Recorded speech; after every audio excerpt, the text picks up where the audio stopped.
It is a summery evening in Pittsburgh, Pennsylvania, and we have some great soccer on hand here. Hello, everyone, and welcome to tonight's webcast of the United Soccer League's pro contest matchup between the Pittsburgh Riverhounds and the Dayton Dutch Lions. I'm Keith James. Alongside me is soccer legend Paul Child. Paul, it feels like soccer weather out there with this heat and humidity, and two teams that really want to go at each other hard tonight. Yeah, it's an important game for both teams. Dayton just above us in the bottom of the standings, and very important that we get a win here soon. We've been saying this for the last 2 or 3 games, and it's got to happen tonight. We need 3 points desperately. So should be a good contest, really, and both teams going to be fighting hard for a win. Okay, as both teams indeed look at this, and of course they're at the point of the season where this could be make or break in terms of trying to get up there high enough where you can make the playoffs, Paul. This hot, humid night, and it has been hot and humid today. Obviously, here as we pass 7 o'clock in Pittsburgh, it is starting to cool down a little bit temperature-wise, but the humidity is up. What kind of a factor can that be for a player players in a game like this? It's real tough. It just you going fine, and then all of a sudden, like, you know, an hour or so into it, you're just drained totally, and you just don't have the energy. You know, you think you can get somewhere quickly to close somebody down, but what happens is your body can't do it. You know, your mind thinks you can do it, but your body can't, and that's what kind of happens to you. And then mistakes happen, teams get a chance and score a goal on you. Well, we'll find out very soon as the teams are getting ready here for the opening kickoff, everyone. And again, as Paul Child, who's to my right, said, both of these teams want it badly. Of course, for the Riverhounds, maybe they're a little hungrier because they've had a real tough stretch lately and criticism from their head coach. Yeah, definitely. He's changed the lineup a few times. Last week they played against Richmond and lost 3-1. First half, we're down 1-0, and then came out the second half and changed 4 players right away at the beginning, and they changed a little bit. We got a couple of goals back, but it wasn't enough. And I think they want to come out tonight and really go at the Lions right now and try and get on the board really early in the game. And for the Dayton Dutch Lions, they'll throw some real talent at them up front. They have Aaron Schoenfeld, Eli Garner, and Guilherme Felix, and those 3 forwards alone pack a lot of punch. So we'll just have to see how tested the Riverhounds will be tonight and how effective the Dayton Dutch Lions could be here on the road in Pittsburgh with this hot and humid, steamy start to this contest tonight. Working the ball around, the Dutch Lions obviously are going to look to try and press it forward and stay balanced. Yeah, I think you're going to see that a lot. I think they tend to play down the middle with 3 forwards, and actually the Hounds are playing with 3 defenders tonight with Obadiah, Marsh, and Flounder, which is usually not the usual setup, but obviously trying to counter for their 3 forwards that are playing there. So hopefully we'll get some more possession in midfield as well, Keith. Well, and possession seems to be a key to the contest for anybody in almost any sport, particularly soccer, as we've noted in some of the World Cup contests, Paul. Yeah, the team that possesses the ball the most usually has gets the chances and wears the other team down and finally gets a goal and goes ahead. All right, interception by the Dutch Lions at midfield, but no, kicked away, and that'll be a goal kick. And taking that will be Hunter Gilstrap. He is in goal number 1 for the Pittsburgh Riverhounds. Yeah, and been the mainstay here. Just got back into the team after getting a concussion 2 or 3 games ago, and it's good to see him back in there and playing again. And he's a veteran from the league, so hopefully he'll do well for us tonight. And of course, in front of him, he's got his black and gold teammates looking to control that ball and, again, control the middle of the field. Yep, and you can see Dayton there going down the right-hand side looking for a wild cross, to be honest with you. Didn't really look up. Nobody really in a good position to get a shot off. And now the Riverhounds breaking down this right-hand side, going from left to right. Mike Green hitting the turf there, whistle, and that will be in favor of the Riverhounds. Looks like Felix comes up hard on Mike Green here. And there it is, Felix. Yeah, there's no question about that whatsoever.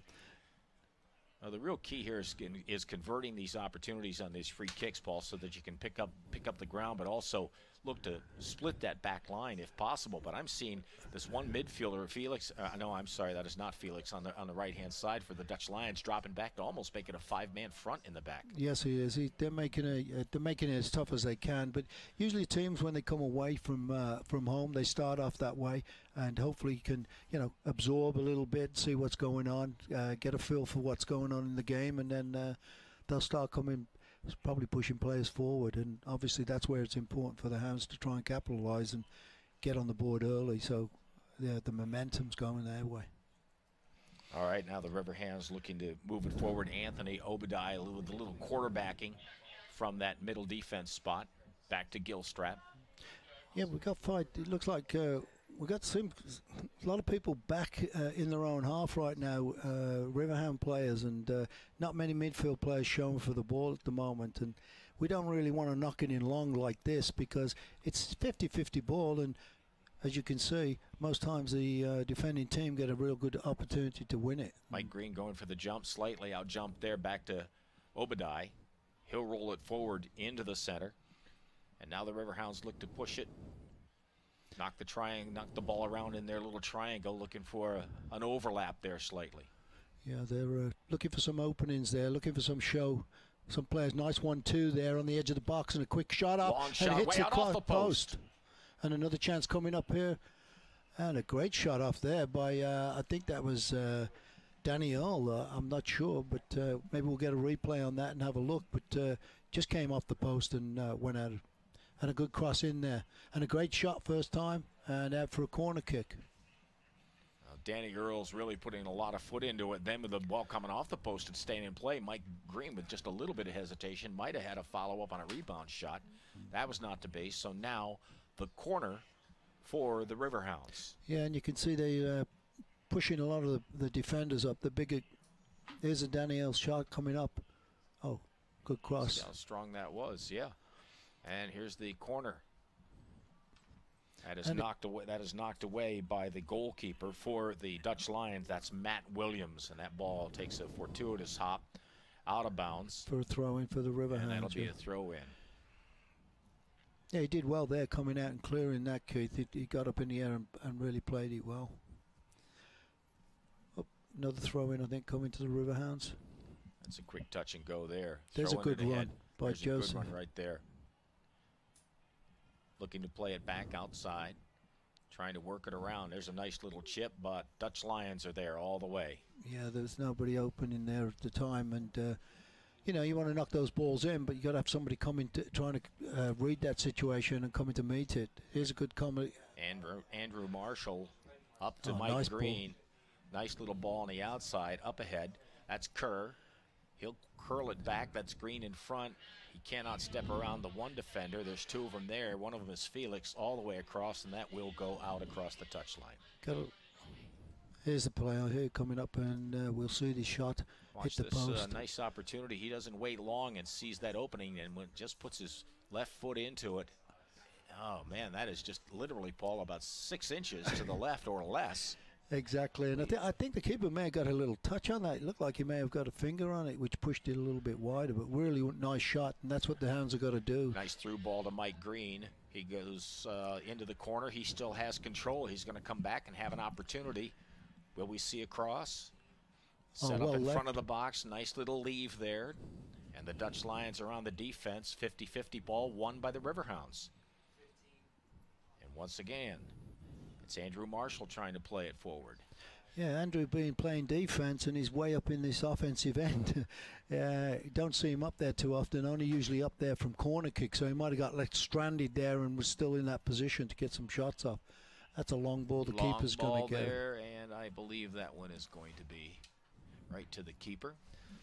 Turned around by the Dutch Lions. Once again, we're in Pittsburgh, Pennsylvania, by the banks of the Monongahela River, with the city of Pittsburgh across the way. We're at Highmark Stadium, where the Pittsburgh Riverhounds are taking on the Dayton Dutch Lions tonight. And of course, Paul, as you know, these two teams will see each other in just a couple of days again. Yeah, they play again on Tuesday, back in Dayton, and that's why it's so important to get a victory here tonight, Keith, because they don't want to go down there down even more points than they are now. The home and home series doesn't happen a lot, but it happens. Very important to try and take control. Now they're battling for control on the far side of the field. Back to Hunter Gilstrap.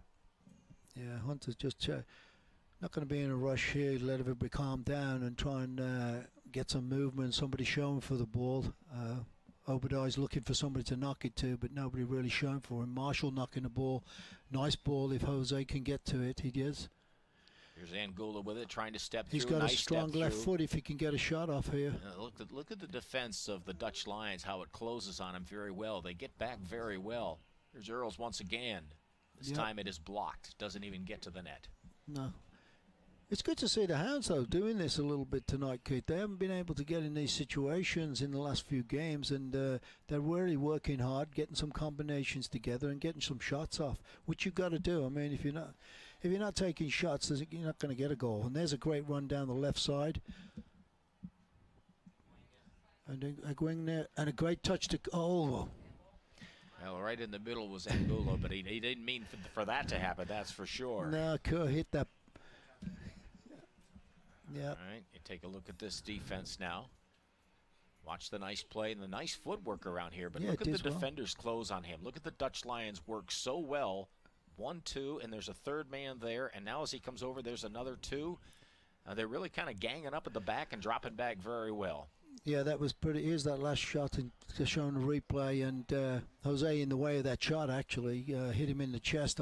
Kerr had a good shot and couldn't get it by. But what they're doing, Keith, they're closing them down really quickly and making it difficult. It's what you got to do. You got to, they're going to try and make you go back to where you came from, and they're closing them down quick, so they're pushing them back away from the goal. So your chances of getting a shot off or getting a shot on goal is getting tougher. And now a tough situation for the Hounds. A nice cross in. And Hunter Gilstrap coming out, no problem with that. And now here's a quick counter-attack maybe on this right side. Well, I noticed that there was Matt Walker who had come over and spoken with his coach for the Dutch Lions, so there could have been a little strategy shift there, although for the Lions right now, the way they're playing at the back, they're being pretty effective in the early going of this contest. And a free kick to the Riverhounds there, a foul on Joseph. And he's got the ball looking for somebody to make a move for him. And again, just slowing it down, trying to create some space, looking for these open players that have got to make moves. And here we come, switch play here, and back over to this right side. See Rob Vincent out there working forward on the right-hand side, touching up right now. He'll play it back into the middle as the Hounds look to open up some kind of space, and there's a misconnection. Yeah, that's a wasted pass by Alfonso there. I don't know he was looking at somebody to make a move, but they didn't connect and give it out for a throw-in for the Dutch Lions. Nice little toss in. And that was a good play by Aaron Schoenfeld. And remember that name because he has knocked the ball into the twine several times during the course of the season. And you can see there they'll take a quick free kick. It was a free kick to the Riverhounds, and again switch the field of play, trying to catch the Dutch Lions out of position, and some space on that left side, but a lot of blue shirts there in front of him, and they blocked it and got away with it. That was Alfonso Montegalvan who was trying to punch it through, and once again it was that defense for the Dayton Dutch Lions that just foiled that attempt by the Riverhounds. They're really strong in the back. Again, I just can't stress enough right now that you can see from the screen that there's 5, and then they drop back and they become 6 back on that back line. Yeah, they're really dropping players behind but they're getting behind the ball really quickly though, which is really good defense. There's a great cross chip by Mike Green. Nice little chip in front. Yeah, and here's a defensive play showing again against Jose. And once again, look at the teamwork on defense for the Dutch Lions. And here we go. We've got a corner kick, I think, coming up for the Dutch Lions, and they're sending up their bigger guys from the back. It looks from my vantage point that that'll be Ross Friedman taking this corner. And they're not pushing in too close, Paul. They're back out in the box in the penalty area a little bit. Yeah. They got one player in. That's probably Schoenfeld. And that was a header by Schoenfeld right there. Back out to the Dutch Lions, top of the box, looking to turn it around. Good marking right there by Mike Green. He's come back and then go across the goal line. Yeah, it looks like it's going to be a corner kick. He did well there, keeping the player at bay there.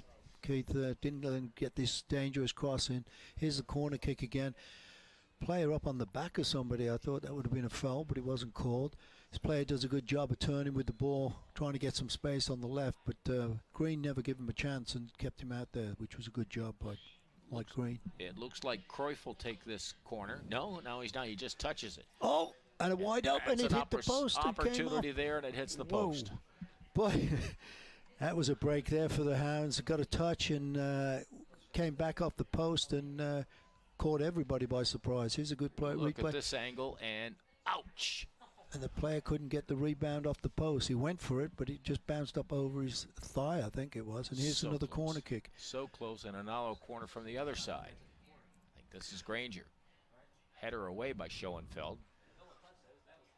Cleared out by Jose, and Marsh making sure that it's out of bounds, getting it out of danger's way, and so they can get a little bit of a breather now. But Dutch Lions' first chance of the game, really, for them, I think, Keith, there, and a great one. Hounds were a little bit lucky to get away with that, not getting scored on there. Paul, how important when teams get into a match like this, how important is it that they stay balanced?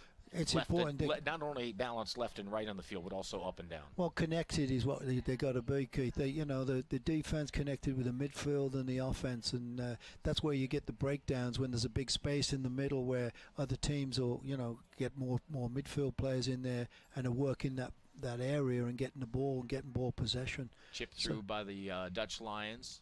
Yeah. Nguyen is in the way. Ball out to him. He is marked very quickly. Yeah, they're not getting much room, are they? They're getting closed down. There's at least 2 players or 3 players around them as soon as any of the Hounds get the ball. And they're stolen away from Mike Green, and a great opportunity here. The player went the wrong way, and... Not over yet. No, not loose.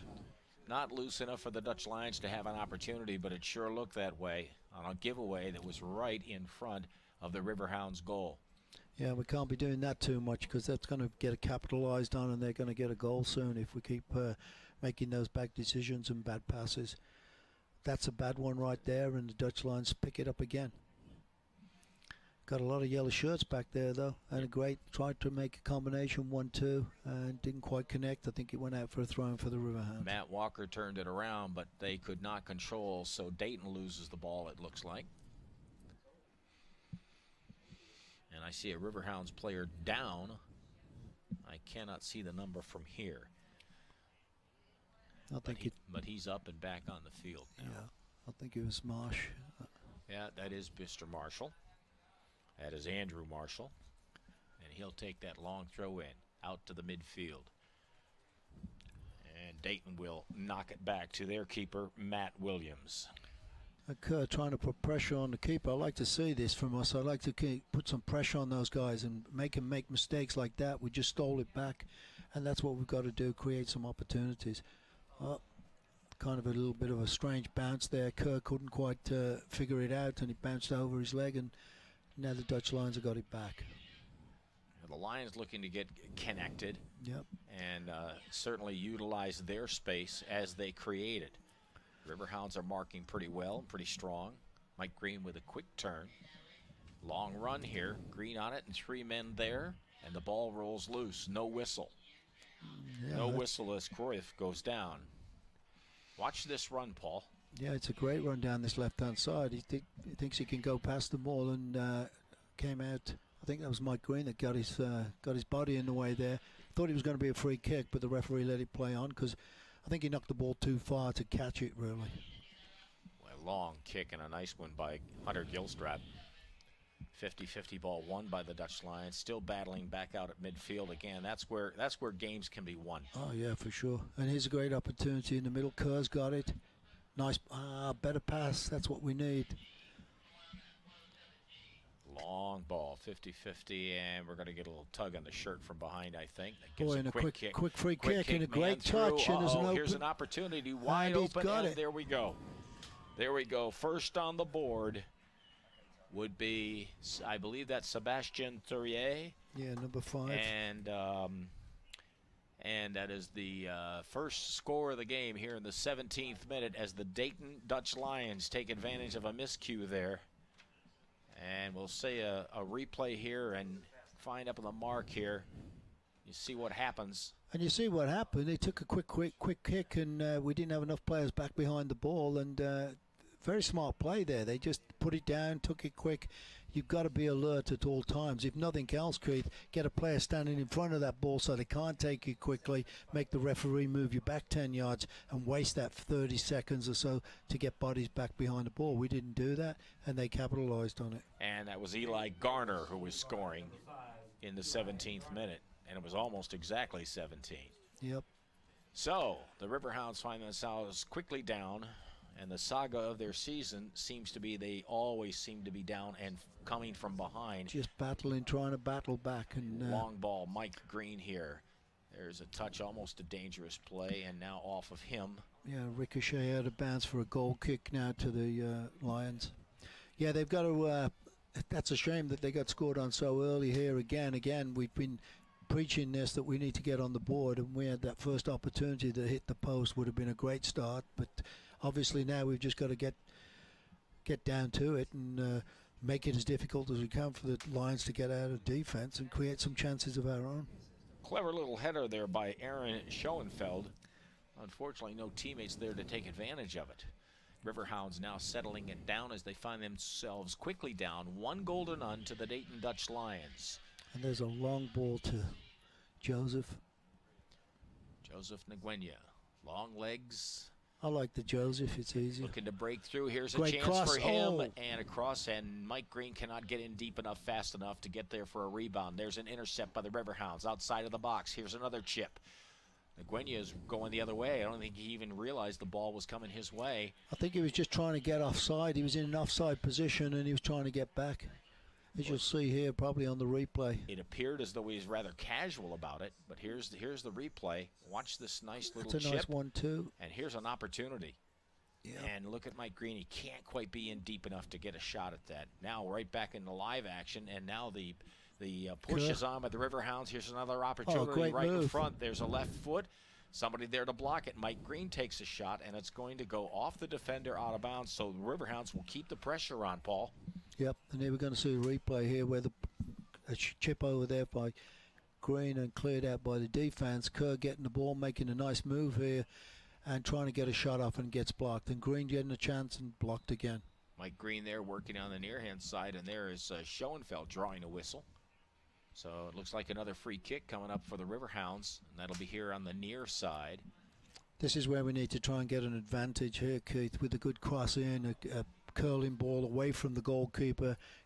This is where Andrew Marsh usually is a defender, but he's really good at getting up in the air and getting above these players. He might get on the end of this one, or Jose. Paul, I answered this after the kick, but is a kick like this the essential, a corner kick with more room on the right? Yeah, and you can get more of a chance to get it bending into the keeper, and the keeper making him hesitate whether to come out or not, making him wonder, do I go, do I stay, getting them in that position where they're not comfortable, you know. There's a bad ball back, and didn't want to get that stolen away from us again. That was Rob Vincent now. Eli again getting on the end, trying to close that down on Gilstrap. But now Kerr's got the ball in midfield, looking for somebody to, nice play, 1-2. Marshall look for a cross probably here, going down the right side. Little quick touch. I like to see that. Watch if kids. Oh, there's a nice run by Vincent. Robbie Vincent working on the near side now, coming around, looking for help. He has Green with him. He's being pushed by the defender. He's down. He's up. Now we got all kinds of guys out. It's got to be a dangerous play and a whistle. It's going to be interesting to see what the referee calls. Oh, he gave the free kick to the Riverhounds. I'm a little bit surprised because when he's trapped the ball between his legs. Well, let's see. Look how rough this gets. No, missed it. But and there we go. Anyway, he gets it between his legs, but that's holding the ball with your legs. That's usually a foul on you because you're tempting these guys to kick away at you, and they did, and the referee gave a free kick. In that instance, I believe it was because he was pushed on top of the ball by the other two players. Yeah. So whatever, this is the equivalent of a corner kick. It's close. And the Riverhounds getting lots of men in front. Oh, it chipped away. I do believe Matt Williams of the Dayton Dutch Lions got his hand up. He's a tall goalkeeper. He's 6'3", 6'4". And we'll see if we can see if he gets up and gets his hand on it. Just maybe barely. It might have been a header. Yeah. Or it might have been just like overshot. Hard to see on that replay, but nonetheless, it comes out in favor of the Dayton Dutch Lions as they lead the Riverhounds here in the 22nd minute of the first half. 1-0 here in Pittsburgh. Yep. Long kick out now. Here's Schoenfeld going for it. Header. Nice flick on there. Nice flick on there, exactly. Here's Eli. They've and broke that it pass up. does not go the way he wanted it to. Eli Garner scored in the 17th minute. And a free kick against somebody chopped down there, Daniel.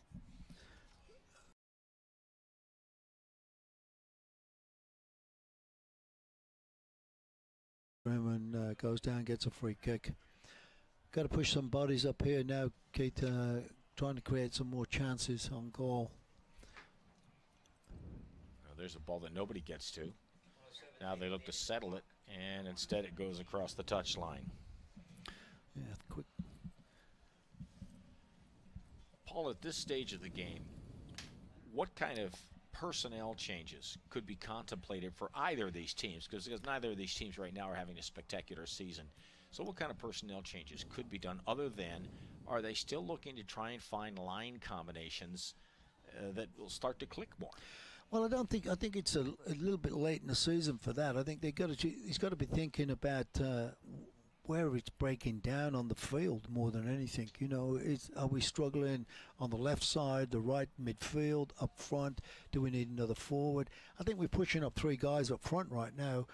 Green's pushing up on this right-hand side as far as he can, becoming the 3rd forward, and I think he's going to let it go at least till maybe 30, 40 minutes before he even really thinks about, especially the coach is what I'm talking about. He's going to look at where we're breaking down, or some of the players not having such a great game, Keith, making bad passes. Maybe get another midfield player in there that has more technique and hopefully can do the job and create some chances. Rob Vincent with a nice header off to the side to his line mate. That's Andrew Marshall looking to push it ahead, looking for a little help from Mike Green. Inside to Kerr. That's a nice pass to Kevin Danny. Kerr's done a nice, there's to Denny Earls, and through, but a little too far. That had an opportunity all over it, but not quite. Let's watch on the replay. Yeah. Look at Denny Earls, look through, and no, just a little bit. I think it was kind of a tweener, don't you? I think he was thinking a shot, and then he saw the player making the run, and then he thought about trying to slip the ball through to him, and it was kind of like a tweener, which I call. He didn't really get there, didn't have enough power on it, but he had 2 things in mind at that time. All right, Riverhounds trying to turn it around and get on the board. They trail 1-0 here in Pittsburgh. Oh, well done there by Green. Mike Green wins the ball, but no, there's a whistle behind him. Yeah, the linesman called a free kick. He thought it was a foul there. Well, let's watch the replay, and Paul Child will tell us. Yes, definitely. He does well here and gets there, and kind of pushes the player into the ball, and I think he holds him up. It didn't seem like much, to be honest with you, but obviously we're not the referees. And they're never wrong. So there we go. All right. So Matt Williams will come out of his goalkeeper position outside of the penalty area, and he'll just take this kick with a long leg and a boot. It's got a little curl to it. Schoenfeld goes to go for it, but he misses and overruns. Back to the Riverhounds, back out to Earl, and back in the middle. Now there's miscommunication there as Obadiah thought someone else was going to pick up the ball, but he manages to get it safely. No harm, no foul. Yeah, this number 5, Eli. He's putting some pressure on our players. He's kind of like he's kind of a little sly player that just like hangs about there, Keith, waiting for these opportunities where the player makes a little bit of a bad pass or it doesn't quite reach, and he's nipping in there and getting some bites at it. So got to keep an eye on him there, because he did that the last time and scored a goal. He looks like he's looking to do it again. And Paul is referring to Eli Garner. He scored in minute number 17, and he's one of the 3 forwards that create a lot of opportunities for the Dutch Lions. That's the other one, of course, is Aaron Schoenfeld, number 25, and number 20, Guilherme Felix. And the question would be, with those guys, as much running as they do as forwards, whether this hot, humid weather will start to kind of wear them down. We'll see if we'll see changes up front, but there's a lot of talent there. You hate to change out talent unless you absolutely have to. All right, a run off the ball. Dutch Lions near side, deep in the Riverhounds end, trying to work it through.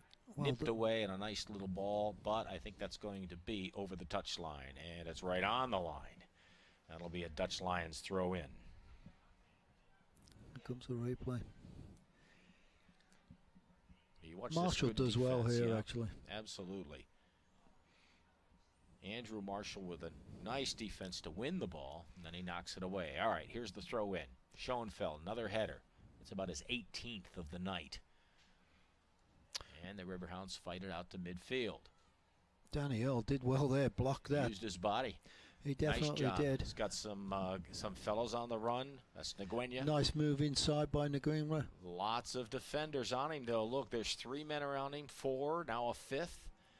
It is tough to penetrate when you have defenders close that well, Paul, and the support they're getting in the back. Yeah, as soon as they lose possession, they're getting 3 and 4 guys behind the ball, and you can see there, it's tough to find a space to get a shot off, and they're closing you down, making it difficult to control it as well. All right, we'll see the block here, and we'll see. Maybe you'll see what we're talking about.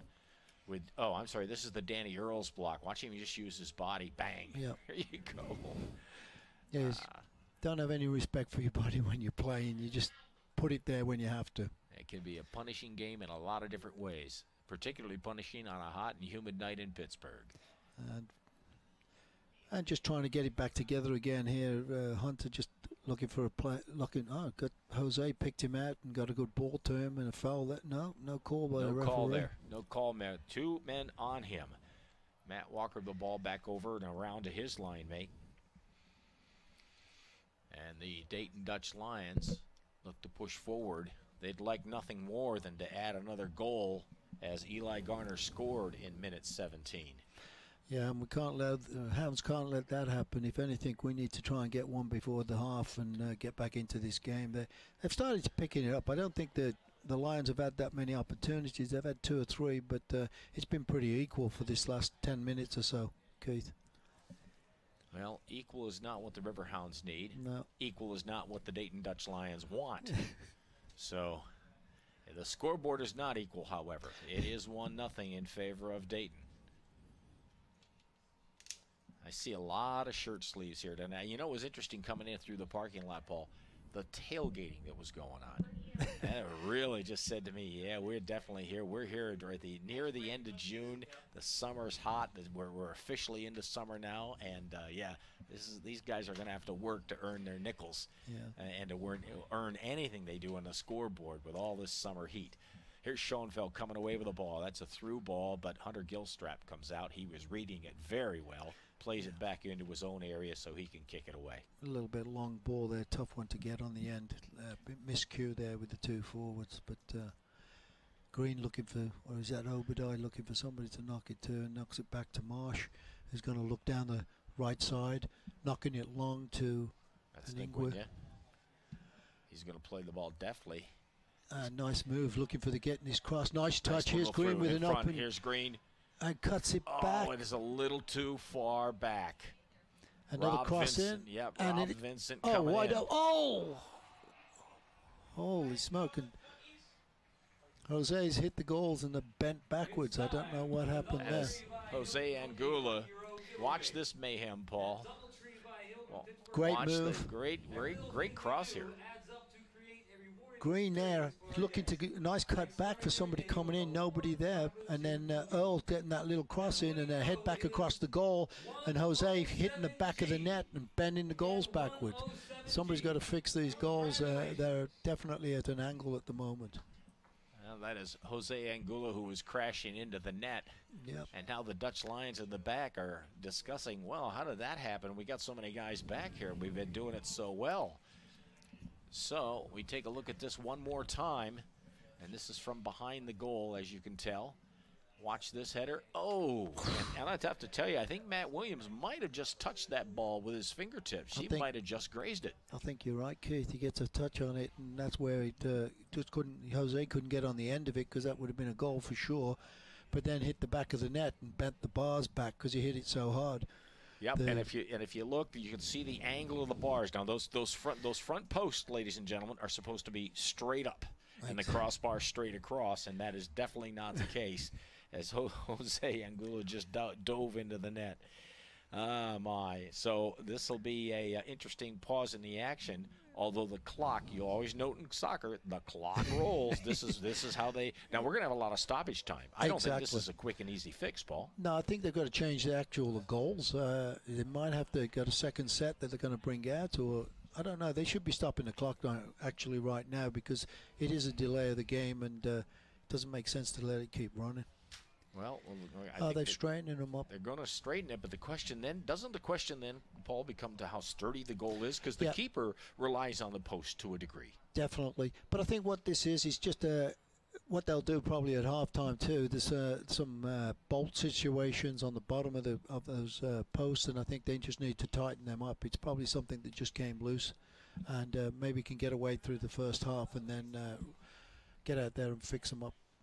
Well, if you're just joining us for any reason, you have missed a lot of fun here. It is hot and humid in Pittsburgh, where the Pittsburgh Riverhounds are hosting the Dayton Dutch Lions. I'm Keith James. Paul Child is over to my right, and we are looking at a 1-0 score with Dayton having their forward Eli Garner punch one home in the 17-minute, right at the 17-minute mark. I mean, it was straight up. And what we're looking at now is this delay in the game, and Jose Angulo just crashed into the net, and Bennett, now watch this very carefully. Nice little header set up, and whoops, and bang. Yeah, the keeper did get a touch on it, Williams. He did. He did, and he just did enough to where Jose couldn't adjust his body in time, because it was so quick, and he went flying into the back of the net and bent them back really good, and it looks like they've got it under control. Give it a couple more minutes, it looks like we'll be back on playing. Well, the question will be if the officials feel that it's sturdy enough, because once again, a keeper, well, there's safe. First of all, there's safety in mind, but also a keeper relies on it, and you've got to have, as even as you can make it, the same quality of goal or equipment, if you were, at one end as at the other exactly. end. Yeah, they're not going to play it unless it's. It looks like he's got it back together now. The referee's happy with it, and he's coming back to midfield, and I think he's going to start the game up again. They've used, Paul, whatever kind of pushing and muscle and gum bands and bubble gum and staples, whatever they did down there. So now he's going to come over and talk to both coaches and let them know. Now, I will note to you once again, the clock did not stop, so I got to believe he's talking about how much stoppage time might have elapsed there. I think what he's saying to him, Keith, he says, I've got the time on my watch right now, don't go by the clock on there, because he's figuring out it's like 5 minutes or so, and he just said to them, my watch is the time, so don't go by the clock on the scoreboard. All right. If you think that's what he said, then you would know. You've seen a few of these matches. I was reading his lips. Oh, all right. All right. Because we can't even see his mouth, actually, from up here. But here's a goal kick coming in for the Dutch Lions now. Hopefully we're back underway. Again, another jump. Schoenfeld out-jumped that time. And they're playing it forward. That looks like Felix. Felix looking to play it around. Dutch Lions can't control. Rob Vincent back. Long kick ahead by the Riverhounds as their defense holds on. Little push by Angulo. Battling for the ball. Angulo with it. Looking for some support. Nice layback. Earl with an overlap. Now here's a long kick right into a defender for the Dutch Lions. And a run off. Mike Green will chase. And he's pushed from behind. That'll draw a whistle for sure. Yeah, free kick to the Riverhounds. Mike Green there, kind of a little bit casual, got caught with the ball stuck under his feet, as you can see right here. But the player ran right into the back of his legs and chopped him down. So we get a free kick. Great situation for the Riverhounds here again, Keith. Looking for somebody in the air. We'll look for Rob Vincent. He's on the edge of the box, and this may be a nice place to lay that back to the top of the D for him to have a shot, because he's wide open right now. I can see it. I hope the player on the ball can see it. Danny Earls will be the player on the ball. And Green's there as well. He's just outside of the box by about 4 yards. Here's the chip up front, and it's right at Matt Williams. Well, he fooled everyone. He went right for the net. Yes, he did. I didn't know. I think that was a direct kick too, so it would have counted if it went in, but looks like we're going to need a corner kick again. All right, here's the replay. Watch Matt Williams' reaction. And that ball would have gone in. If Matt Williams was looking for something else, Paul, that would have been a game that was all knotted up. Instead, Dayton still holds the lead. Here's the next chip, and it's knocked away by the Dutch Lions. And back to Vincent, who's going to have a crack and way wide on that. That one goes way wide. It's running down Carson Street. Yep. All righty, so we're 37 minutes elapsed time on the scoreboard clock, but as we look at this corner, we're not really sure where we are at the time because of that unusual stoppage with the goalpost getting out of kilter. And a good touch there by the keeper, could flick it out of bounds, out wide, so nobody, it was out of danger. But Marshall winning that header, and it looks like he's going to get another one here. Flicks it down the line to Green, who's like holding it up, looking for, doesn't have any help actually. And referee gives the throw into the Dutch Lions. Yeah, he does indeed. Okay, so Kariouf will take it. He'll throw ahead. He's looking for Garner. Knocked around by the Riverhounds. Cleared out by Marsh there. There's a nice play by Marshall. And the Riverhounds look a little bunched, but they're stronger at the back now. The linesman's got his flag up for some reason. Now he finally put it down. I don't know what he was trying to call, but gave up on it eventually. Maybe it was an offside call or something. And long ball from Obadiah, right to the foot of a Dutch line. To nobody, yeah, on his team. Now that's a whistle. Uh-oh. Is he going for a card? He may be going for a card there. Oh. Yeah, he's going to give me a yellow card, I think. He is. Didn't see what happened really there. I don't know whether it was he immediately went to the pocket, but I haven't seen a card yet.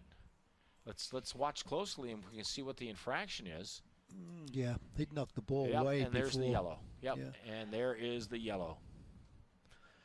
Alrighty, so that's a yellow to Danny Earls, and he's had himself a very good match. He's had several chances. He's been around the ball. We would not want to get him in trouble. No. Working at the other end now. Dutch Lions putting pressure on. Riverhounds knocking away up the near side. Yeah, just clearing it out. The Lions are going to come back and play it. I wish Jose's got to put this guy under pressure if he can, and they're closing him down now, trying to get win the ball back. Well won by Obadiah there. Jose on his left foot, which is a good shot for him if he can get it open. Nice touch through. Nice ball through. Deguenya by himself. Open. Can he shoot? He does, and a great save by Matt Williams. Matt Williams had an opportunity there to save the game, and he did. He kept his team in the lead as Deguenya comes right in, and he had him point-blank range. Here's another good ball chance. Right in front. Oh! And the Dutch Lions turn it around. They'll chip it away. Now there's a counter, quick counter. Schoenfeld can't quite get to it. Obadiah beats him to the ball. And we've had some great back and forth in the last 15, 20 seconds, Paul. Yeah, that was crazy there, Keith. I mean, there should have been two opportunities for 2 goals there, and pretty sad, actually, that they didn't put it in the back of the net. You don't get many chances like that. There's a good one right here. Green right there, nobody in. Deguenya can't. Here's the first opportunity. Deguenya couldn't get in deep enough for that opportunity. Now look at this. A great ball to Inigwe. And look, cuts the ball back, gets it on his right foot. Keeper does very well. Matt Williams thought he'd have slotted save. it and couldn't do it. Here's the second one coming up, Keith. There's another big chance on that cross right in front of the net. Deguenya could not get in deep enough on the nice ball from Mike Green. Yeah, Mike Green there was only on probably about 7 yards away from the goal line and cut it past the left post. And if he just got that on target, I think it would have been in. But anyway, it's not, and it's still 1-0 to the Dayton Dutch Lions. Danny Earls knocked down, draws a whistle quickly, back in takes play. A quick one, yeah. Yep. Right back. Riverhounds back to control. Back to Hunter Gilstrap. got a bit of an incentive here. I mean, they've been dangerous the last 2 times. Hopefully, you know, we can keep this pressure on now up until the end of the half. There's still probably about, I'm guessing, about another 7 or 8 minutes. I don't know how long that stoppage was for, but we got to get some more chances before the end of the half. Keith, try and go in here with 1-1 tie. Here's Felix all by himself now. One defender marking. He's looking to run around Marshall. He gets around and gets a left foot in right in front, and there's a save by Gilstrap. Rebound and another save. Magical stuff by Hunter Gilstrap with a man on the doorstep. We've just seen that at both ends now, both great chances. That was a great save by Hunter. I don't know how he got his hand on that shot, but, you know, Eli again knocking at the door. We got it out of there some way, but exciting there. Eli Garner, of course, scoring in the 17th minute with another opportunity there, and Felix putting the ball in from the left side. Here come the Dutch Lions right back. Yeah. Cruyff in the near corner. Oh, nice cut again in back. Front, and the Riverhounds knock it away. Is this an opportunity? It could be. There's a foot race and a knockdown from behind. That is a definite yellow card, if not a red. It is a quick yellow. No debate about that, as Kevin Kerr was pulled down from behind. He was lassoed, rodeoed, and tackled. Wow. That was a wrestling move, I think. Holy cow. Now, they do shake hands. That's a decent number. Now, watch here back to the goals and the pressure on. Watch this. Nice ball by Felix. Right there in front with a header. Gilstrap's on it, and look at this chip. And Obadiah rack to knock it away. Did he hit Obadiah or did it hit the post? I'm not sure. It didn't go in, that's for sure. Mike yes, Green. It was Obadiah headed it out. I just watched the replay, sorry. And here go the Dutch Lions again. It's end-to-end in these last few minutes of this first half. We've been from one end to the other. 2 chances for the Riverhounds, another chance for the Lions. It's getting exciting. It's getting dark out there a little bit, like the storm's coming in. Paul, I'm getting the feeling this is not going to be a 1-goal game. No, I think there's going to be some more goals scored in this for sure, Keith. Now, the question would be, too, is, you know, if you're a player and it's hot and humid like it is tonight, and you know that halftime is coming up, do you push a little more in those last few minutes and just go figure I'm going to get a chance to rest? Exactly, and you usually do, you know. And I mean, the coach is yelling at them on the line, too, to get back, pick up, and do these kind of things. So it is automatic in your mind. You're going to have a break in a few minutes, so you can't ease off the pedal, you know. You got to keep on going and get a chance. Cruyff knocks it in, back to him, and knocked out of bounds. And it will be a Riverhounds ball. And that's a wasted throw. There's a bad throw, intercepted. Dutch Lions trying to push it into the box, far hand side. Nguyen had come back to help out on defense. He's fighting for the ball. He's got great ball control. Yep. Real clever with his feet, and the Riverhounds come away with it. And this is Daniel, gives the ball inside. A little bit of a dangerous ball there. Again, the Lions don't drop back too quick. They're always looking for that miscommunication in the defense, like there, you know, like a miss kick and jumping on top of those bad passes. Well, I have to tell you, when you look at a couple of these players with some of the experience I've had, there's some of these guys that are reminding me of players from the past. And I will make some comments to that regard later on, for those who know and for those who don't. Paul will know. And here's one guy right here. Whoops. I got to wait for him to have the ball. Nguyen right there. Reminds me from the knees down of Marcio Leite. He looks about the same size legs, you're right. Same size. Well. Yeah, battling for the ball on the near side, towed away by the Riverhounds. Now on the scoreboard, we're at the end of the first half. And they're adding 5 minutes of what we say would be additional time here.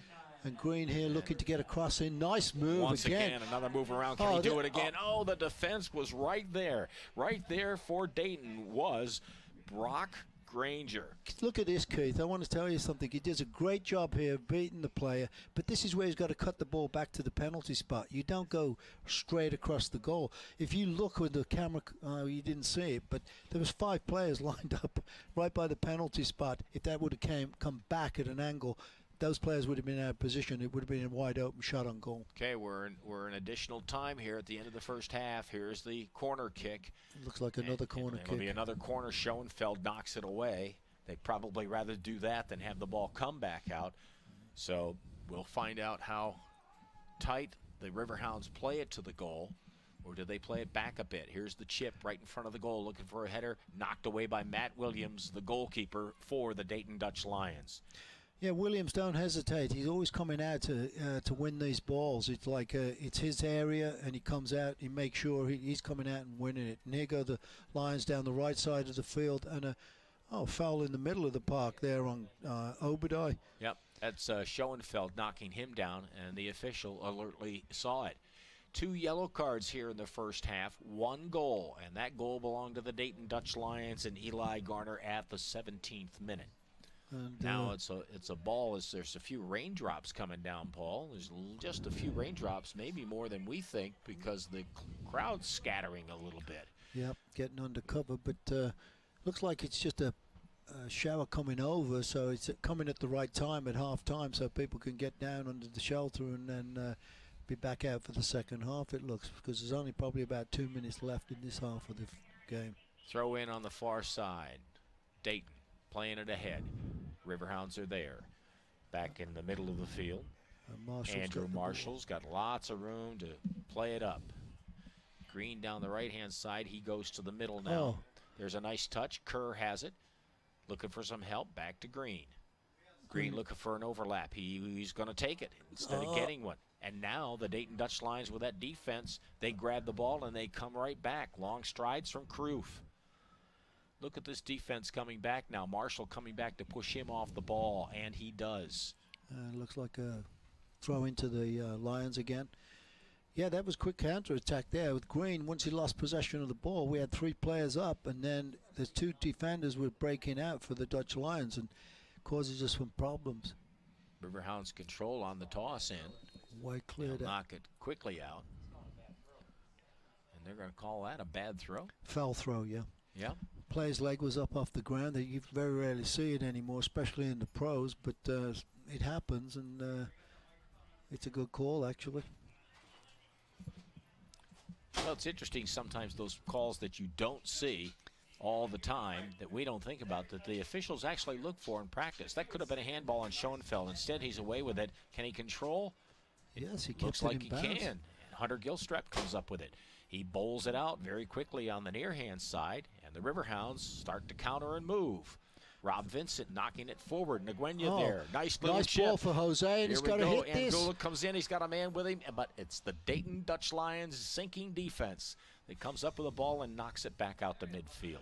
Schoenfeld, another header at the other end, Paul. This is just back-to-back action. Yeah, this Jose there, I mean, he's a goal-scoring machine usually, and he got a great opportunity. Again, he was favoring, he wanted to hit it with his left foot.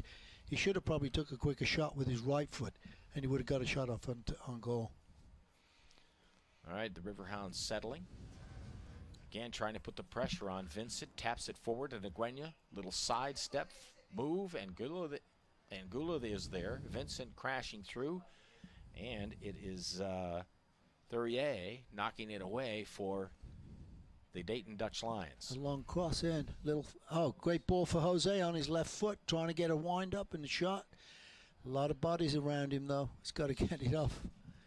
1, 2, 3, 4, 5, 6. We got 7, almost eight blue jerseys back for the Dayton Dutch Lions. They sink back very well as a unit. And there they are, clearing it away. Hounds putting some pressure on their case, but just couldn't come away and create any opportunities. Had a couple of chances, but it looks like it's the end of the first half now, and going to go in with that 1-goal deficit. But some exciting stuff there towards the end. The last 15 minutes of the game, we saw some great chances for the Riverhounds, and then we're straight down the field and a great opportunity for the Lions. Great back-to-back action, and it was a little surprising too, because again, it has been hot all day in Pittsburgh and humid. That's the thing. Couple of sprinkles right now, but a good soccer matchup underway between the Dayton Dutch Lions and the Pittsburgh Riverhounds. Dayton's on top 1-0 at the end of the first half of play. The second half will be coming your way in just a little bit, and we will be right here. Here's some highlights coming up we can show you quickly. All right, in the first half. Doesn't look like a highlight to me. I don't think it was a highlight when they left the field for halftime. Here we go. There's the first one that hit the post, real start of the game. Look at Rob Vincent come back and put the ball forward. Here's Dayton. A nice play by Hunter Gilstrap to read that ball, and here's the ball off the post. And the player running in to try and get the rebound and couldn't quite get on the end of it, and that's it, I think. All right, everyone, so again, it's 1-0 Dayton. The excitement of the second half is right around the corner. I'm Keith James. Paul Child is over here. And we'll be Paul, right what do you back. think? You want to do another one? Yes, we'll do another half. There we go. We got to get back in this game. Stick with us.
Here we are in the second half in Pittsburgh, just getting underway, and Mother Nature has changed things considerably from when the game started. It was sunny, hot, and humid, and then right at the end of the first half, clouds rolled in and a few spritzes of rain. Things have cooled off. Humidity still high, but it's a hot contest between the Pittsburgh Riverhounds and the Dayton Dutch Lions. I'm Keith James. Paul Child is over here, and in the first half, we saw one goal, and that came from Eli Garner of the Dutch Lions at the 17th minute, and it's been pretty much even and pretty exciting back to forth since then.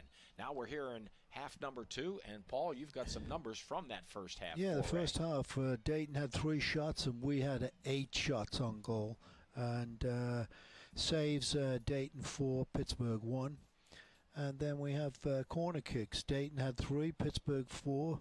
And then fouls, Dayton 10, Pittsburgh 4. So Dayton's been hitting us a little bit harder than we have them, and ending up offsides, Dayton 0 and Pittsburgh 0.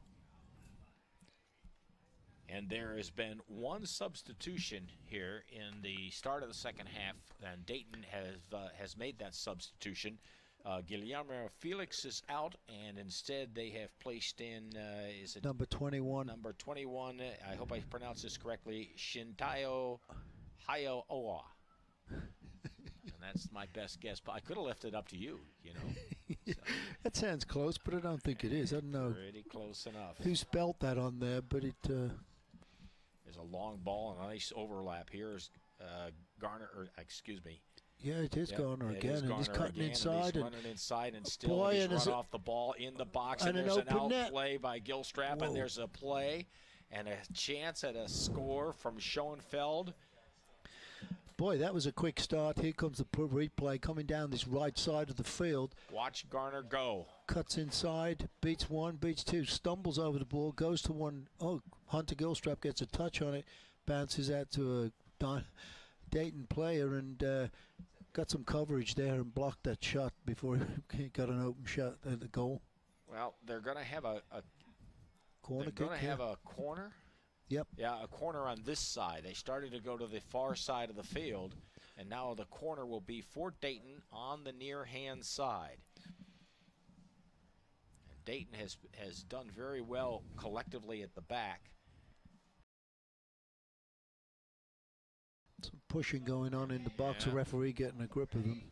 Extracurricular activity. All right, again, Friedman's ready. Here's the chip up right in front of the net. Gilstrap was right there. Punched it out and cleared out to the halfway line, and everybody pushing out right now, and Dutch Lions got possession. Matt Wheat runs it down for the Dutch Lions, and he toes it all the way back to Matt Williams, the goalkeeper, who has really been challenged by the Riverhounds several times in the first half, Paul.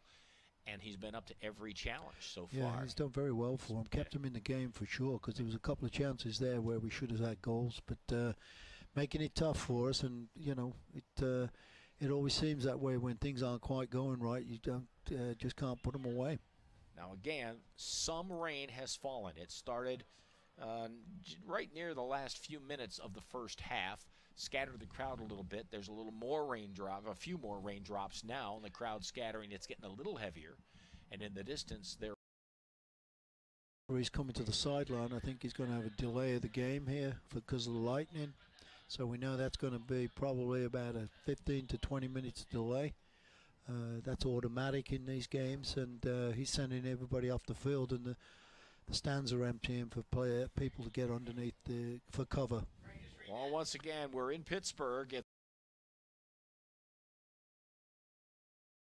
Due to severe weather conditions, lightning, we're just going to go on a pause here and have a delay of this contest. We'll continue with our telecast here very shortly, so stick around. There's more action to come.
And we're in a soggy situation here in Pittsburgh, Pennsylvania, with tonight's contest here in the second half, interrupted by Mother Nature. Our United Soccer League pro matchup between the Pittsburgh Riverhounds hosting the Dayton Dutch Lions.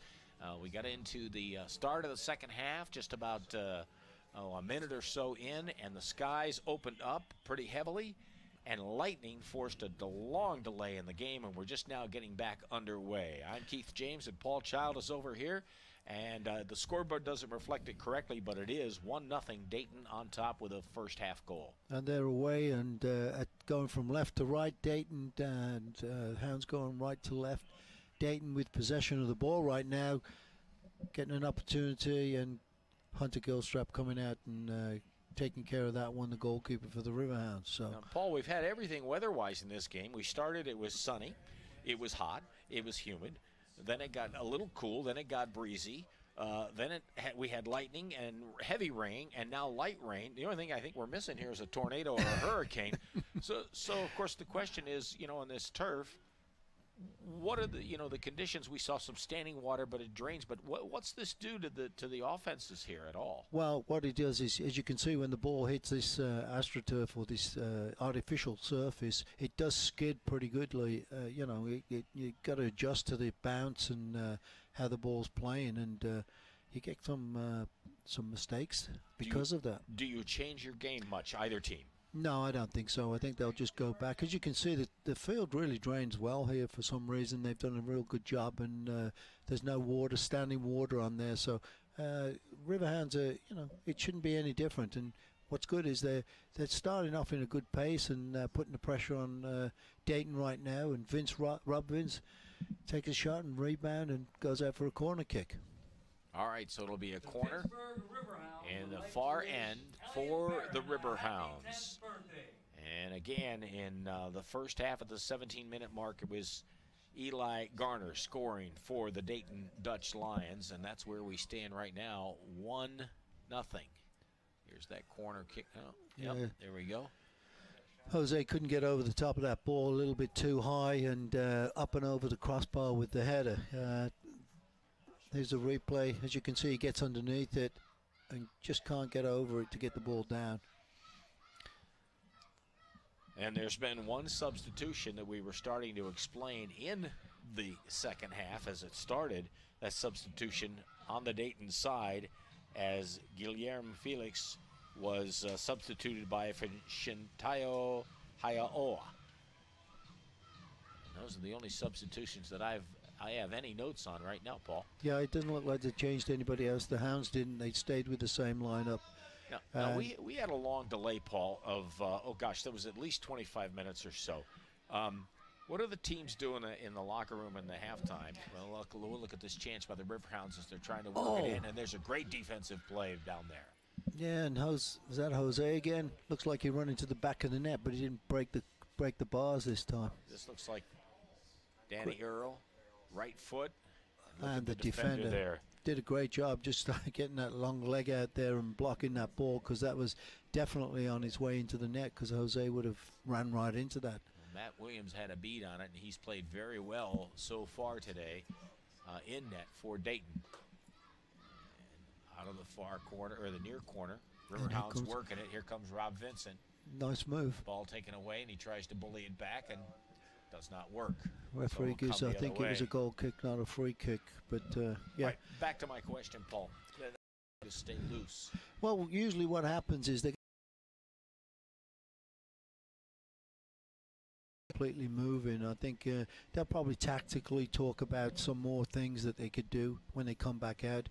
But as you saw, they got out here about 4 or 5 minutes before the kickoff, and were doing some little sprints and warm-ups on the sideline here, so that you don't get in there and get a pulled hamstring or something. So they're pretty stretching a lot, and working on what they're going to do when they get out here. And it looks like they've got off to a good start too. A lot of pace, closing players down, but Dutch Lions are kind of getting back into it again now, and kicked out of bounds, and Riverhounds get a throw-in. That was off the foot of Thurier. Riverhounds now, again, throw in deep in their own end, looking to work it out. Obadiah switching play. Captains it up very well. There's a quick run on the far hand side. Great ball up front to Kerr. Kerr touches and looks to turn it back, looking for some help. Nice heel pass, doesn't quite work. And Dayton got the ball again, and being referee gives a throw in, or I don't know if that was a throw in or a free kick actually. Yeah, it's a free kick. Jose kicking the back of the legs, of the player there, and obviously getting penalised for it. Long ball into the box, and back to the keeper. Gilstrap here just going to take his time, let players get back out, push up, looking for. It'll be interesting to see if this turns into a second type of game, given the conditions in the first half. And we saw a lot of quick back and forth in that first half. Again, the one goal, but many chances by the Riverhounds, many chances and quick overlapping runs and quick breakout runs by both squads. And now the question is, with these weather conditions, and it is still raining, the question is whether these weather conditions will change anything and see a different tempo of play. Well, I think it'll be better, to be honest with you, Keith, because I think it's cooled off a lot, and the players feel a lot more comfortable in this cooler weather, you know. And here's a nice situation, a ball through, and Jose trying to get on the end of it and pulling the player down, and referee calling a free kick.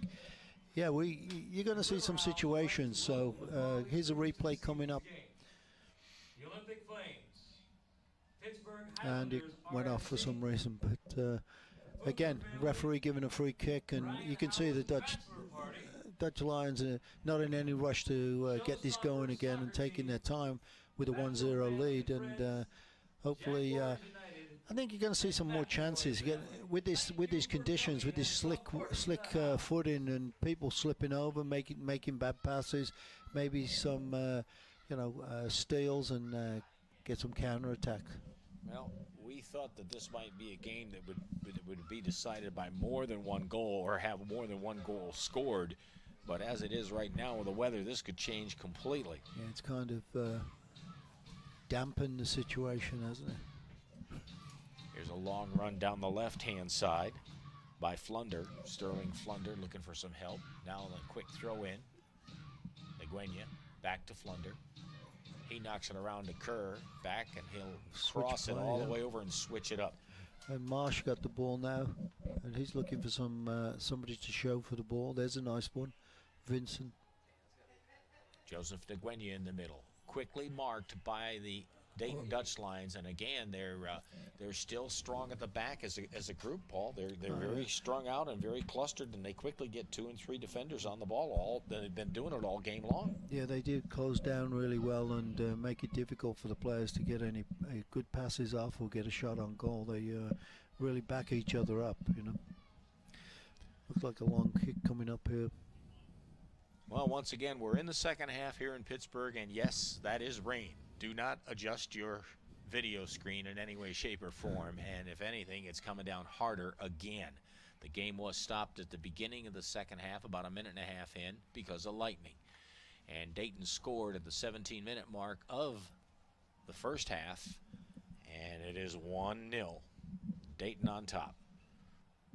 The ball kicked out of bounds there, and a throw-in coming up to Dayton. Dayton not easing off. They're just going to go forward, and that was a wasted throw in there. And here's a breakaway chance for Kerr, but he couldn't quite get to it in time. And defender just clearing the ball back out of danger. Ball a little too far for Kerr. All the way back. Gilstrap has it now, and will pull it out. Now these two teams will see each other again early next week. On Tuesday, they meet in Dayton. That's correct. So. Kind of like want to get the upper hand if you can when you're going back to their place, and hopefully with a win under your belt. But still trying to get that opportunity, and maybe here we've got one on the left side here coming down. Here's Sterling Flunder off the defender, out of bounds. It'll be a throw in for the Riverhounds. And again, tough situation. He didn't really need to kick that ball. He was just in a rush situation, and that's what kind of happens when you're kind of desperate. You're trying to get a goal back, or the situation we're in. We need some points. players make crazy decisions sometimes, Keith, and you know they're rushing in the game when you should be holding on to the ball when the situation's not on, and that was one right there. Do the Riverhounds, given the fact that they've only had the one win thus far this season, Paul, and you know we're deep into the season now, does that add a lot of pressure to them on any individual game? Oh yeah, definitely. I think they're all thinking about it. They all want to try and, you know, they're trying. Sometimes you can try too hard, Keith. You know, and I think that's what happens in a lot of situations. And like again, you know, you rush your play instead of thinking it out and looking up and making a good pass. You kind of tend to, I got to get it in the box and we've got to get a shot off. But if there's a player there, you can't do that. So you got to start build it up and start over again. But you tend to make bad decisions. Well, we'll see about this good decision here as they work the ball around, bring it back, settle it down. I notice a lot of that watching a lot of the World Cup games. Teams are not afraid to take the ball back. Oh, no. 40, 50, 60 yards in order to try and put a play Start together over again, and start yeah. over. And here's a good, I think we've got a free kick situation here. And this could be good for us, you know, with these weather conditions, hitting balls into this box. And yeah, here's a replay coming up and... little back heel and somebody getting chopped down there. I think that's Danny Earl going down. And here comes this... There's a battle at the other end for the ball. Yeah, that changed quickly. That was a quick transition. And Dayton got the ball and got back. Dayton looking to turn in. Schoenfeld on the right-hand side looking for the ball, and it is too far and too deep. But you can see that kind of situation. He comes skipping across the box. He just needs a player on the end of it, and here he comes here. You're going to see a replay. So you're little saying deflection, and boom, that player took 2-3 steps forward. He's on the end of it. But any balls hard and low into the box, you know, they're skipping and coming real hard. Like this corner kick could probably be one too. Corner for Dayton as they nurse their 1-0 lead. Oh. Ball out too far, right to the spot, and a great save by Gilstrap. Yeah. Hunter Gilstrap saw that play all the way. He didn't miss a thing there, Paul. That was brilliant goalkeeping. Yeah, he did a great job, and you know, got the ball cleared out, and the player really just coming right back on. I think there's a replay coming up after this corner kick. Here's another one. Nice little sliding knockout there by the Riverhounds. Back over on the near-hand side. Looking for another cross inside. There's Dayton with the ball. The Riverhounds control. Nguyen now with his feet knocks it up to Kerr on the near-hand side, and it's going to go out of bounds. And a throw in to the Riverhounds.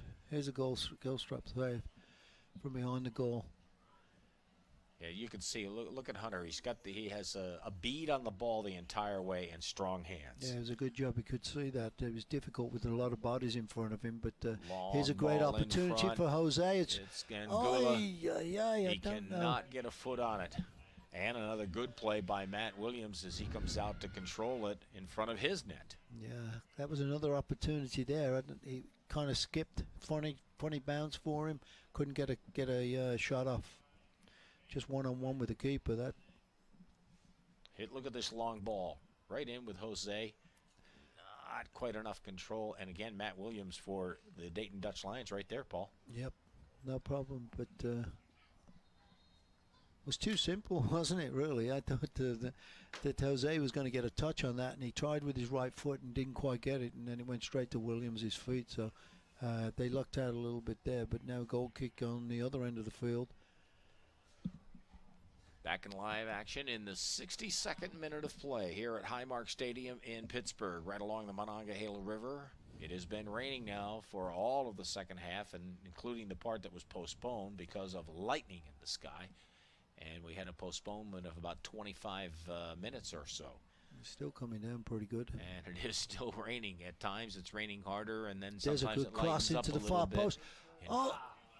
And the keeper gets a little touch on it and hits Nguyen on the back, and it goes back into the keeper's hands. And you can see these things are going to be going on for the rest of this half. You know, situations like that. You know, kind of crazy plays where deflections. This is an interesting one. It's coming across right now. Keeper gets a touch, hits the player on the back, and then goes back to the goalkeeper. They're trying to work it into Nguyen off into the near hand side. Now the Dutch Lions take it off, and it's 3v3. There's a nice little tackle there, but a whistle. He got the job done for the Riverhounds, but he drew the whistle in the meantime. It looked like, no, I think it was the other way. They're not going to call that. Yeah, it was a slide tackle, and it went off the... the player tried to chip it over him and kicked it too far ahead. I guess that's it. Couldn't get it up, so now it's a goal kick. Gilstrap, long, low boot. No control at midfield for the Riverhounds. Battling for the 50-50 ball and control. Oh, there's a great up. All the way back, nice little slide over there by the Dayton Dutch Lions defender. Yeah, it did on very the well. back side. That would be Granger. Now That's there's a very, very hard tackle here. Very, very hard. Tough play at the midfield stripe. I think that's Alfonso down on the floor. I'm not sure. Well, let's take a closer look, Paul, and see if we can see who that is that's down. Yeah, he gets hits the ground very hard here. Trainer is out. Now, as long as we're looking at this and talking about hard tackles like that, in this World Cup action, they should give points for Hollywood style. I mean, holy cow. Now, they're supposed to call for extravagant dives, but I think it's underdone. Well, it seems like it at the moment. I mean, they've started to clamp down on it after the very first game when I think we're going to get a look at this. I think.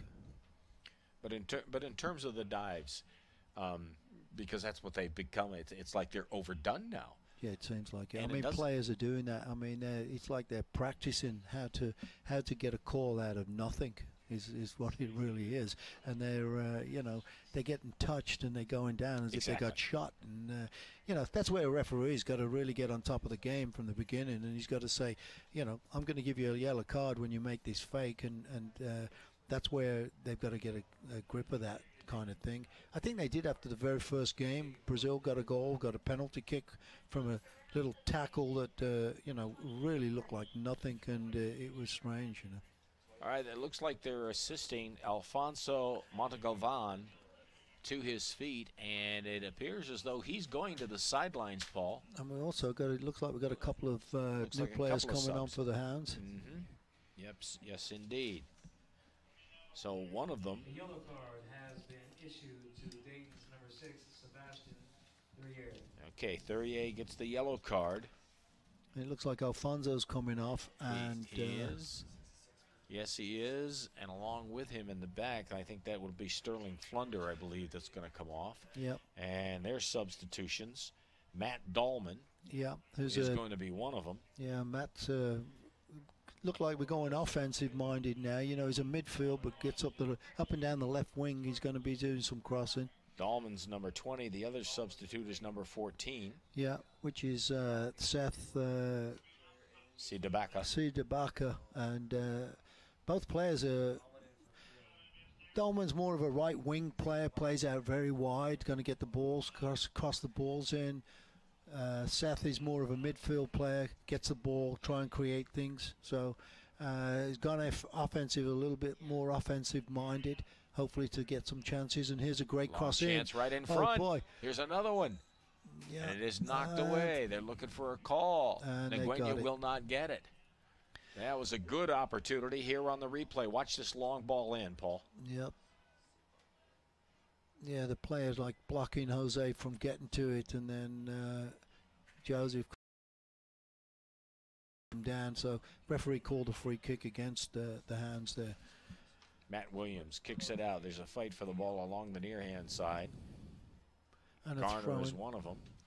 Quick throw-in. Quick throw in there. That is from Friedman. Garner again chasing. Riverhounds playing it around, changing the direction. Working it to the other side of the field. Again, Riverhounds are down by 1 goal. It is 1-0 here. In the 78th minute of play. Number 14, Seth Sidabaka. Oh, 68th minute. 68, that's all right. And look, a switcher. This is what great ball to Dolman, who's going into the box, which he's very good at. And he loses his footing a little bit there. Yep, and that's where these conditions can kind of give you a hard time. Well, again, nasty bounce. And again, it has rained very heavily, and it continues to rain. The field drains well, but at some point it almost can't keep up. Hunter Gilstrap now with the ball. Bowls it out to Dolman. Now we're back and looking to settle and see if you can just see some change and some opening. That's a nice little bit of passing to change the side over here. Look at moving the direction now. Here's Rob Vincent, chips it ahead. He's way That's offside. going to be an offside, not by a little bit either. That was the right idea. He made the run a little bit too soon. This is what you're going to see with Vincent and Dolman. He plays on this left side and he gets it on his right foot, and he'll switch the ball way over to Dolman, who usually can take players on and cuts inside with his left foot and either get some shots or usually get some good crosses in. That's his strength, actually. And here we go again down that right side. It's Dolman's come on, so trying to work it down that right side to get him involved with it. Nice little heel pass just behind and misses Nguyen. Yeah. The Dutch Lions look to turn it back, and the Riverhounds are right there. Hounds putting Chip some ahead, pressure man on. onside. Nguyen with a chance, and he slips and falls. He got a foot on the ball.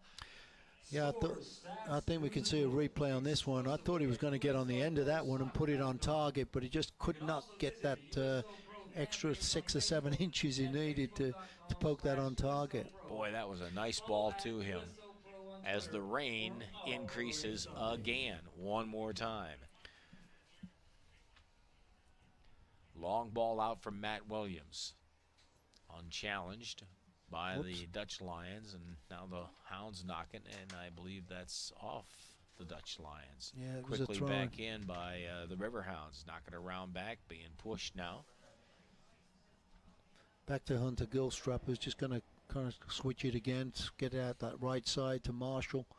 Marshall getting a nice knock into Jose, and boy, that was I don't know, I think that's going to be a Dayton Lions throw-in after that, but that went way back down, into the defensive end of the field. And now the players have got to get back and start marking up again as the Lions have a throw-in. That is exactly what it is, Paul, from way out at midfield. Once again, we're in Pittsburgh, and it's 1-0 with the Dayton Dutch Lions on top of the Pittsburgh Riverhounds. Here's the throw-in. Could be a little dangerous if they chip it up and over. And there's a push from behind. No whistle. Play on. Here's the chip now in front. A header right into Hunter Gilstrap.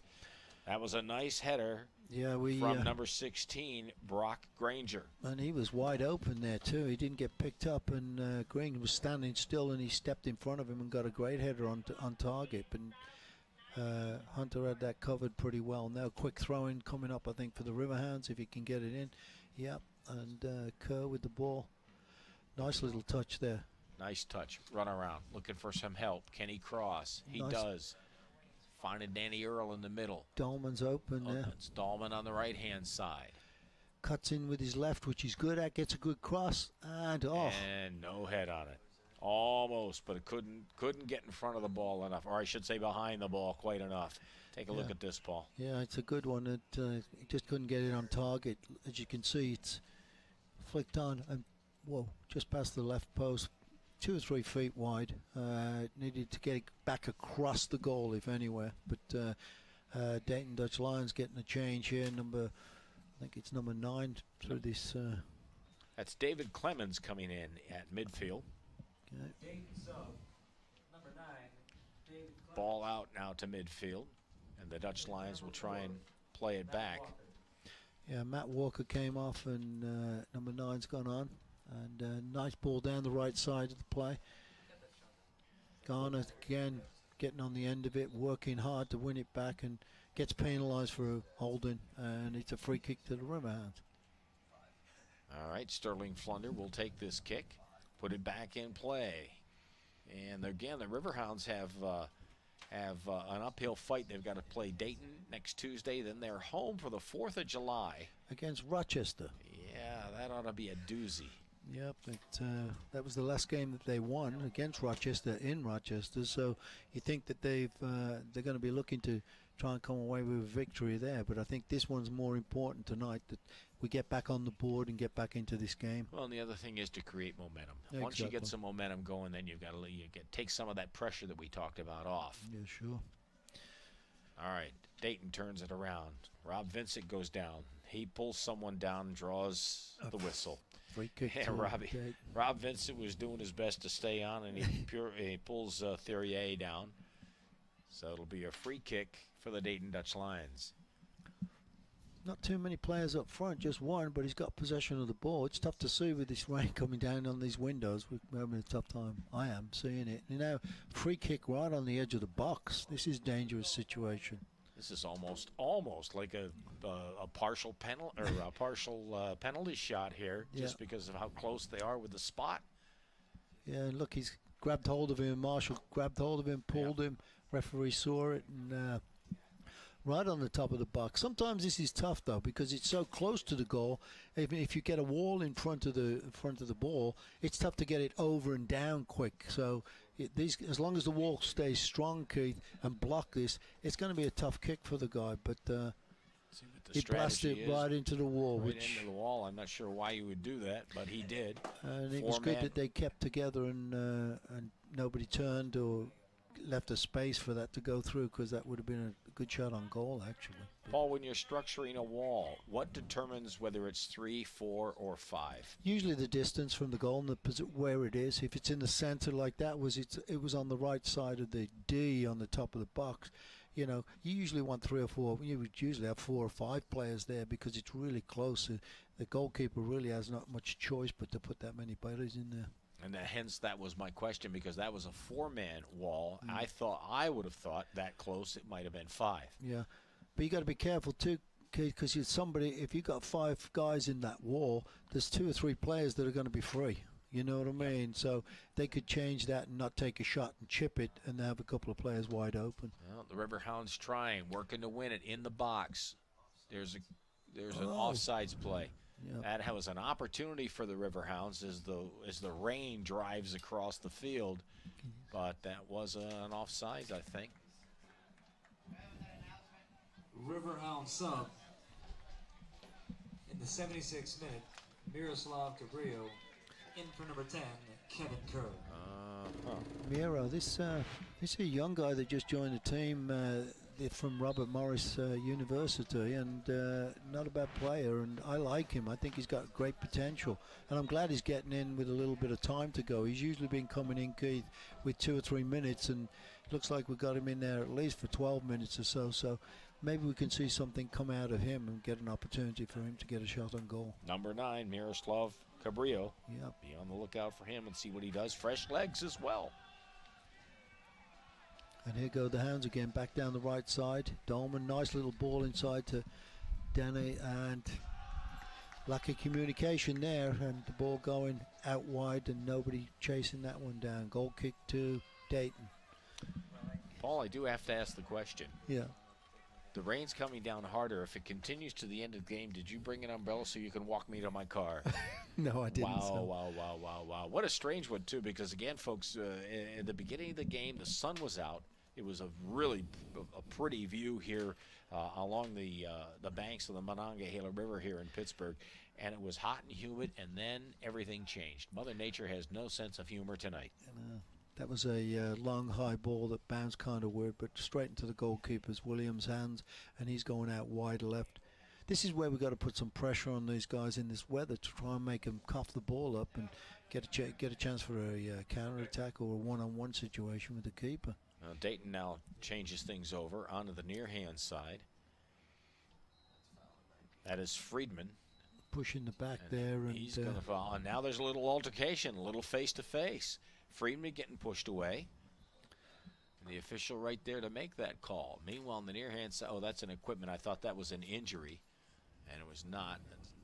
Let's see if we can see a little closer here what goes on with this altercation, Paul. That's Friedman. Referee's just... he just pushes him in the back over the top of the ball and gets a free kick, but then the other 2 players were arguing about it, and referee, I don't know whether he's booking him or... I think he is. Or trying to get his cell number or something. He gave me a yellow card. It took a long time to happen. That is a yellow card to Anthony Obadiah. No, I think it's Sterling Flunder. No, Was it? no, I think it was Anthony Obadiah. Yep.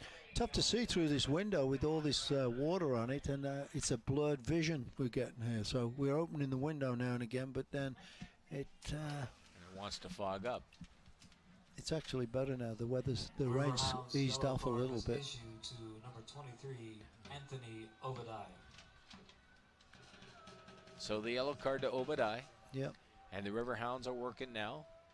I think we've had 3 or 4 yellow cards tonight. Here's an opportunity for the Hounds. Nice A little chip in. forward. Who's there? A little bit long, and the keeper comes out and lets that ball run out of bounds for a goal kick. Got to do more of that, Keith. Keep on pounding away there and getting these balls into the box and where we can get some chances. A little bit long here. Way over the head and let it just run out of bounds. But we've got to keep on creating these opportunities to try and get this goal back. Long goal kick from Matt Williams. Fight for the ball at midfield. Riverhounds win it easily. Looking to control now. Turn it around, move it forward. Getting a quick touch on it. And Dayton getting back and getting back possession, getting possession of it and losing it again and going out wide right now. Nice little chip in. Too far, too close to the keeper. No problem for Williams. I notice he's quick with his feet, and I'm talking about one of the substitutes, Seth Sidabaka. Yeah. He's very quick and agile with his feet. Working hard on that ball for the Riverhounds as he was brought into the game just a couple of minutes ago. Yeah, they're looking him to get possession as much as he can to create, because he's very good at knocking balls through for the offensive players, and he's got a good shot too if he gets in situation for a shot. There's a nice quick throw, and Dayton doing well with that, with a nice, great block there by, I think that was Green. Or was that Flunder? That's Sterling Flunder in the Yeah, back, Flunder. Paul. I couldn't see through this window again. Chipping ahead now, Riverhounds. There's a trying to great control. ball to Anigua.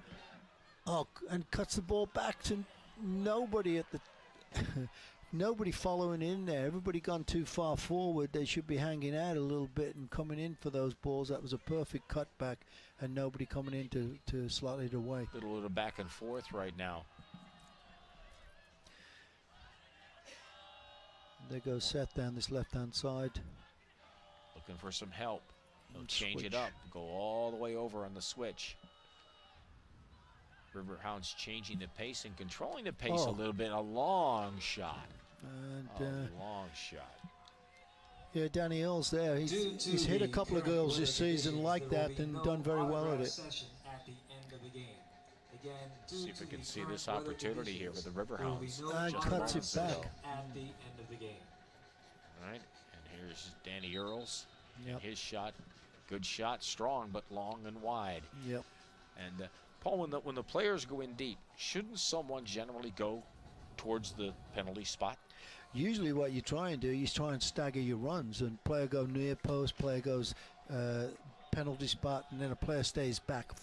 So you got 3 opportunities. The first player misses it, the second player's coming in, and the third player gets a chance if they don't connect. So yeah, we had players dead in line with each other, too far forward inside the 6-yard box. So that's where the problem was.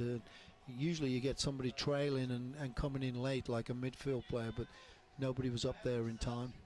Well, there are substitutions here. It looks like number 12, Mike Seth, for the Riverhounds is going in for Nguyen, Joseph Nguyen. In for number 14. And Mike Seth is more of a forward player too, so I think he's in there because obviously we're starting to run out of time here, Keith, and we've got to get some more offense going if possible. Number 13, Joseph Nguyen. All right, here they are with a chance and coming right down and reading it all the way is Hunter Gilstrap.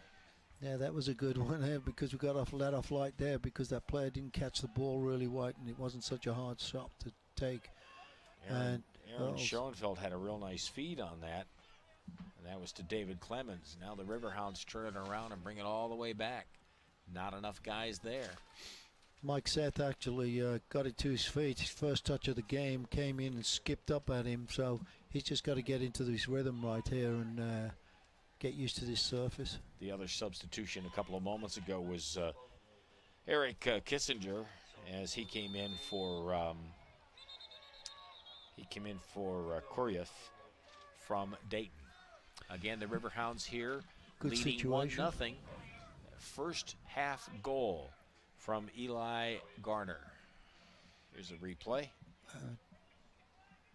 Well, beat one player and then the next player took him out. But good situation here, and this is where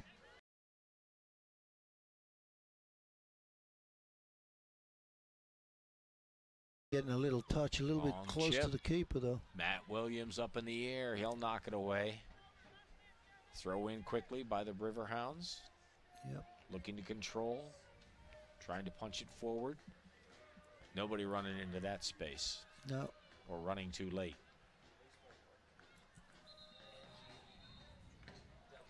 Here's Dahlman with a long jump, shot, and the jump from Matt Williams. Yeah. A little bit too close to the keeper there. He needed to take something off that a little bit, but it looks like I think we got a corner kick now.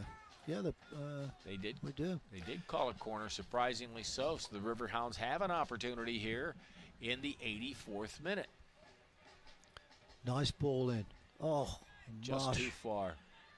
I thought Mike Seth actually should try to get on the end. Here comes another one back into the far post and flicked out. Looks like it's going to be a corner kick again. At least the Hounds now for the last 3 or 4 minutes really putting some pressure on in this last 85 minutes of the game. This chip a little far, but a nice curl on the ball.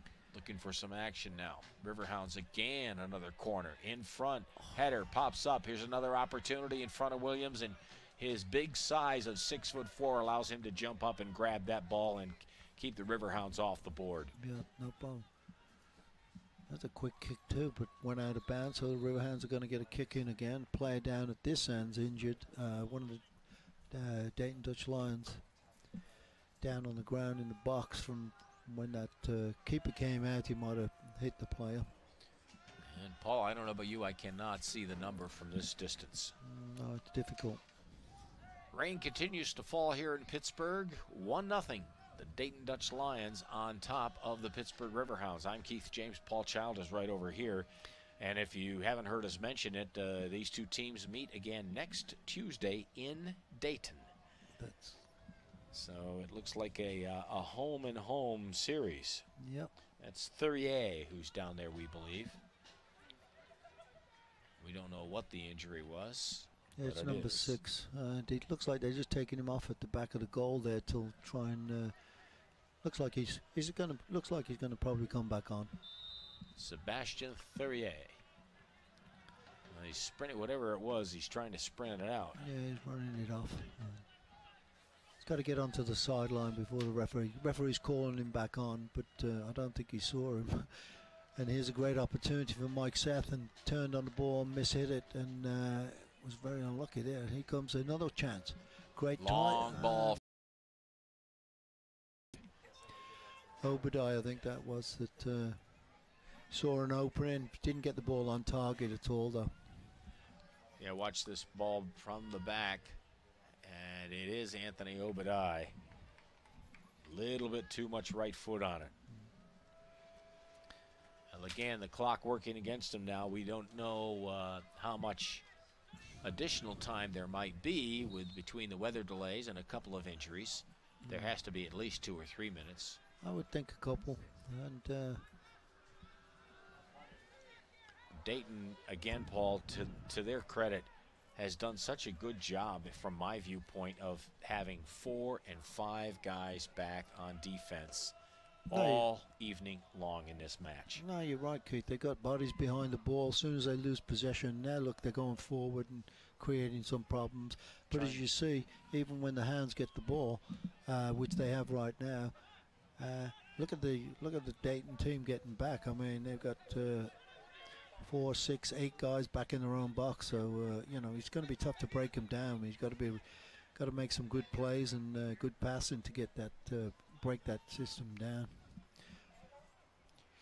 Anthony Obadiah quarterbacks the ball around to the far hand side. Pittsburgh Riverhounds running it forward. Good overlapping run there, but being marked on the far hand side by 3 defenders as they close to the ball very well I have to tell you, watching the Dayton defense play, it's hard to believe that they don't have more wins. Yeah, it is. They've been pretty effective defensive-wise, and scored that goal. Now look, a free kick coming up to the Hounds, and it's another substitution coming in for Dayton. Yes, and this will be number 23. Number 23. Joe, do you want to try that last name? Brohuisen. I think I have that. Brohuisen. Yeah. Coming on for number 25. I can see the number.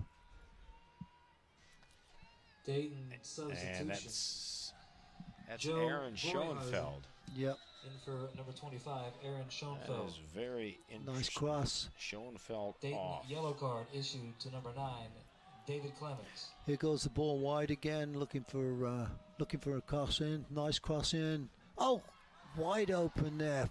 Boy, what an opportunity there. Keeper was late coming out, and here's a replay. You got to see this. This was a great chance here. Look at the chip. Very nice chip. Well controlled. Lots of Player teammates in own. front and just up and over. Yeah, got underneath it again, and unlucky he couldn't get that down. Well, what hasn't worked for the Riverhounds in terms of their playmaking tonight certainly hasn't worked in terms of the way the weather's turned out. And here comes a long ball again down the right side for back of his head, and didn't know much about it. Went out for a throw-in for the Riverhounds. Well, in 10 seconds, we're about to find out how much additional time there is. Yep. And again, that's what we're down to here with the Riverhounds trailing 1-0 this late in the game. Looks like 5 minutes extra time. Looks like 5, which is a little surprising unless he's about to switch us. And no, that is exactly what it is. 5 minutes of additional time here. There will be a minimum So, of 5-minute stoppage time. the Riverhounds still have an opportunity here with the 5 minutes. Stoppage time at the end of the second half. Obadiah quarterbacking. Nice ball to Dolman. This is where we need to get it, and he's got to get this ball into the box. He's a playmaker. Long one, and there's a header, and no, it is knocked away. Not quite the way they wanted it to happen. Here's Flunder now, looking to control. Back to the quarterback, Obadiah. Up into midfield. And Back, settling, yeah. switching the play around, absolutely. Looking for Dahlman, perhaps, on the right-hand side. There it is. There he is. Now, can he do the same thing? Yes, why not? Put it in. And Matt Williams of the Dayton Dutch Lions jumps up again and snags that ball. Boy, that's a long ball, and well back. That's a good 25 yards or so. Yeah. And now we have a Riverhounds player back to, oops, and we'll look at this replay. Yep, keeper coming out and picking that out. There was a Riverhounds player down very briefly. He fell hard in the back on the right-hand side. Now, once again, same thing. Out to Dahlman. Tries to beat his man. He's marked more closely now. Now with the left foot, tries to get it through. Can't. Dayton is there. Riverhounds pushing forward a little bit more now. Obadiah comes up aggressively to keep the ball going. If he doesn't get that one, Garner gets a huge breakaway. Nice Here's a header back in front. into the box. And who's there? Williams comes out to grab it with a sliding grab and a save for Matt Williams of Dayton. another opportunity there, a little bit squandered. Here it comes. Nice ball in. Nice heady back across the box, and Mike Seth couldn't get up over that, I don't think. And big, tall ball, high in the air, not winnable. Dayton has the advantage now. They push it down on the left wing side. yeah, they're just gonna take time off the clock. I think they're not in a real rush to get it back in, but well won back there by Marshall. I think that is. Oh no, is that? Yeah, it's Marshall, I think. Pushing forward. Once again, looking at Dahlman, a long ball in front. He's got two men, and it's too far. Matt Williams grabs it. Mike Seth there really hit him on the thigh and couldn't get it down under control. Went good 10 yards away from him. Easy for the goalkeeper. Yep, good ball, little chip, no control, and yep. Matt Williams has a bead on it. Back to live action, midfield. Dayton's controlling. Riverhounds are fighting, trying to come up with a ball. And the referee gives a free kick. A whistle there as the Dutch Lion player bites the turf. And you can see they're going to eat up the clock here as much as they possibly can as well. Just kind of strolling along and doing what they're doing. So we go back to Eli Garner in the first half at the 17-minute mark. put one in the net, and that's our lone tally so far tonight as Dayton leads 1-0 right now in the closing minutes. And Eli Garner is coming off for number 45. Yannick is coming on for the Dutch Dynamos and taking more time off the clock that way as well. Is that all that's about, Paul? I would think, you know, it's a tactical move that they can get another minute or so and then knock it in long and hold the ball up down this end as long as they possibly can. And you can see working their way back, just don't want to give it away, waste it. Chipping forward now, Riverhounds looking to defend, but trying to keep men open in the midfield and forward so they can work the ball quickly upfield. Now it's off them, so it'll be a throw-in. Mike Seth back there defending too, who's midfield forward. Friedman takes the throw-in, works it to the corner. 2 defenders on. And a throw-in, got a deflection off a Riverhound. Another one there. Friedman will walk forward to take it. Yeah, he's going to take it again. They are taking their time. Oh, now they switch out. Riverhounds working 2v1, trying to win that ball, knocking it away close to their own goal. Now they've got to work it back. They can't. Dayton controls. Man down. And Riverhounds ball. Yeah. That'll help them, but they're really fighting the clock now, Paul. Yeah, they definitely took some time off the clock there and got a minute or so, and well won there. And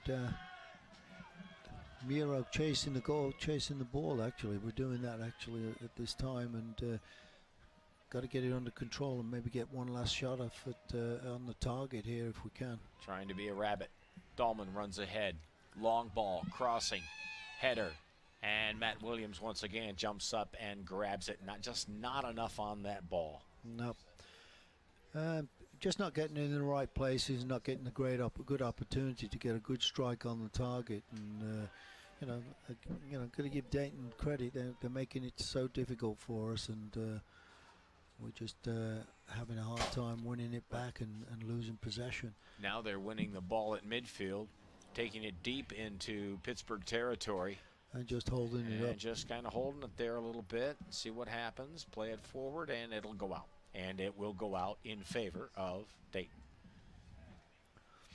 Although the rain is still coming down, it is lighter as the clock runs down on this evening, and the chances for the Riverhounds to come back and pick up at least a draw out of this match.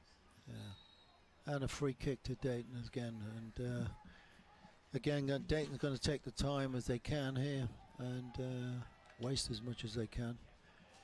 Well, it's got to be frustrating when you know all you need to do is get a chance on that ball, Paul. At the stage like this, you still got a minute or so maybe, and you can make that long rush, and just everything keeps going, and all the whistles, and of course that's part of the strategy of the game. Yep. For people who think soccer is just kind of helter-skelter and has no strategy, they're absolutely incorrect. Yeah. Long throw in now for the Riverhounds. Nice touch there to send it forward. Dayton will try and control. Riverhounds pick it back up. They're going to turn it around. Dayton getting it cleared out of danger. Pass. And that is the end of the game. And that is time. That is time here in Pittsburgh at Highmark Stadium as the Dayton Dutch Lions have bested their hosts, the Pittsburgh Riverhounds, with a score of 1-0 in a game that saw, Paul, again, sunshine, heat, humidity, light rain, sprinkles, heavy rain, downpours, a soak field, lightning, a bent goalpost, and really some really great play, I believe, great play by Matt Williams, the goalkeeper for Dayton, and also for Hunter Gilstrap, I think the goaltender for Pittsburgh. Oh yeah, definitely. I think the sad part about it is they got a goal early on in this first 17 minutes, Keith, and we're just chasing from then on. Trying to come back into the game, and had a couple of opportunities that should have been goals, maybe 3 or 4. And the same for the Dayton. They had a couple of chances too, but Riverhounds definitely should have got on the board, and are going to be very upset that they didn't if they watch the replays on those shots. But you got to give it to Dayton. They did a good job. They defended very, very well, as you pointed out. Once they lost possession of the ball, got bodies back behind the ball. But when you've got a 1-0 lead, you're going to do that, and they did it well. Well, it doesn't help the Riverhounds in their quest to try and climb up the standings. Dayton came into this game with 11 points and the Hounds only 8. And they just didn't have any opportunity. Looking at some of the highlights now, we can look at some of these scoring opportunities, and you can look at the play of Hunter Gilstrap early on. He was just on a bead, and you look at some opportunities that didn't quite get through, and again, Gilstrap just had a good vision on the ball today. Yeah. Here's a nice long ball. Here's an opportunity for Jose, and didn't get a touch on it. And Williams actually lucking out, hitting him in the feet. And there's another one coming in, long far post. Got a touch on it, hit the back of Joseph Nwingwa, and then you know, went back into the goalkeeper's hands. Yeah, and again, here you see another one of these opportunities where Matt Williams is drawing a bead on the ball. And so there were opportunities for both squads. The Riverhounds pushed and pushed, but just couldn't get anything in. Here's another one that just goes wide. And look at this nice little touch here, an opportunity. Here's a long ball in. And Matt Williams, the winning goalkeeper tonight, shows how he had a bead on everything with his hands. And for the Riverhounds, their shots were just seemed to be off the mark just enough and wide all night long. And there he came again and won that ball. And here's one way up in the air, and again he's up in the air and got that ball no problem. So got to give him credit. You know, Matt Williams definitely did a good job for them and kept the Hounds off the wall. There was a great opportunity as well. Okay, everybody, it's 1-0 Dayton over Pittsburgh. Thanks for being with us. And we'll see you next week. Thank you.